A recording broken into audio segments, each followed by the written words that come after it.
What's a pie worth? I'm curious. So pi is worth what the pioneers make it worth.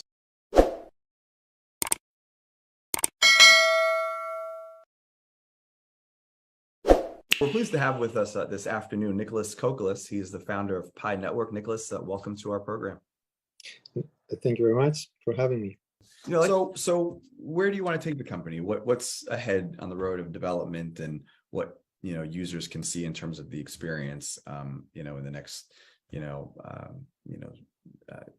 year to 18 months, let's say? Well, the goal is to have a very useful, widely accessible cryptocurrency that can allow a lot of people to be able to take advantage of the new utilities of blockchain. And by that, I mean there is a lot of innovation that happens with smart money. So once money can have, some people call it smart contracts. There's multiple ways to think about it, but it's the first time in the world where you can have things like micro escrows or micro payments or other things that essentially creating a new era of possibilities in the world. So Pi is combining those facilities along with a large network of people participating to create something useful for the world.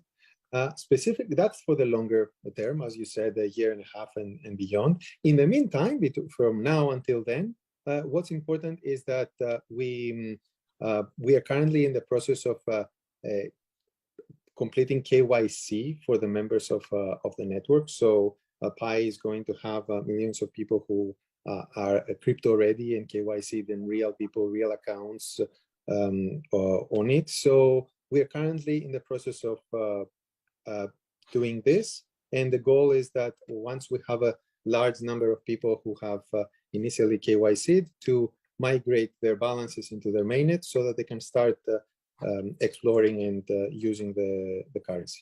Got you. Final question. We've just seen really an implosion in the cryptocurrency market, as we've seen in the regular equity markets. Are you concerned about what you're seeing just broadly in the crypto space? And actually, is it good? Is it clearing out kind of the bad apples in the industry that and then allowing it to kind of move forward in a better place? What are your thoughts on that?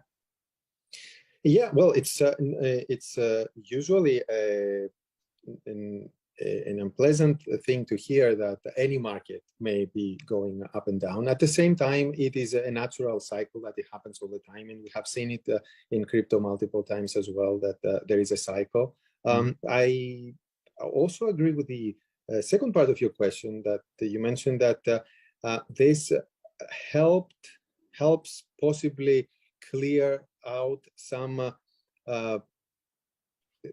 activities that are maybe happening with the wrong incentives. So things that are more less of pointing towards something useful, but more leading the world towards, let's say, games, financial games that they can trick people. That clears out the landscape.